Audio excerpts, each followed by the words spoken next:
Frank. Joining us now is a key South Carolina lawmaker, the senior senator from South Carolina, Lindsey Graham, who, of course, has endorsed Donald Trump for president. I believe, Senator, you are at his campaign headquarters right now. Senator, earlier today you said nobody could beat Trump in South Carolina except Jesus. How important, though, is the margin of victory tonight? What do you think it will be? And I know you just got off the phone with the former president. Yeah, he wants to know where the hell I'm at. I told him I was talking to CNN, and he says he loves you. The bottom line is, I think it'll be big. I think it'll be north of 20. 61% of the people in the exit poll said they were evangelical Christians. That bodes pretty well for the president. Senator, you say that you want Nikki Haley to make her own decision about how long she stays in this race. But if you do see a resounding margin, maybe along the lines of what you just mentioned, will you call on her to drop out? Well, she's a friend, and I want her to be part of the future of the Republican Party. I think she's very talented.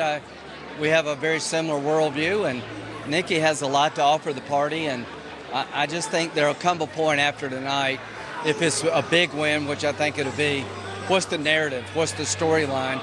The voters have spoken, and most people are like me. I'm not voting against Nikki. I like her. I'm voting for Trump because I thought he's a good president who's been pretty badly treated. So that's what this election's about, is appreciation for Trump, not any lacking in her.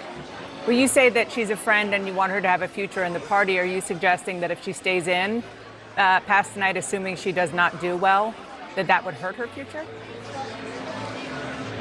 I don't know, not really. The sooner we come together, the better. There's really no pathway for her after tonight. She did better than anybody from South Carolina running for president. She has a lot to be proud of, but we need to come together as quick as we can. I'm hoping President will give a gracious speech tonight and we get the party unified and focus on November. The sooner, the better. Senator, last night, Donald Trump said at a gala for black conservatives that black people like him because of his 4 indictments and his mugshot, and said that black conservatives understand the greatest evils in the U.S., in the history of the U.S., have come from corrupt systems that try to target and subjugate others. And what's happened to black Americans is now happening to him. He's obviously a privileged white man. Do you think that kind of analogy does him favors with black voters? Well, number one, I think African Americans have a higher propensity of going to jail than really anybody else in the population.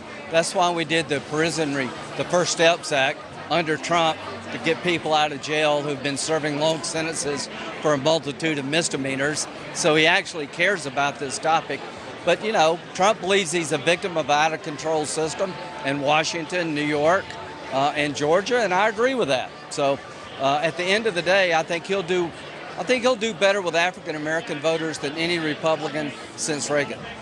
Nikki Haley, your friend, called those comments by Trump disgusting. You don't agree?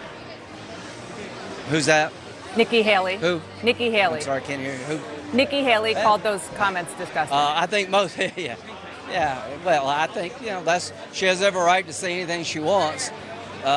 President Trump, when he was president, did a prison reform bill called First Steps that I think is one of the most historic pieces of legislation to get people out of jail who are serving long sentences, particularly African American and Hispanic. So I think his presidency was good for people of color, and I think he'll do well. And at the end of the day, the primary season is just about to end, and about an hour from now, this thing will be over.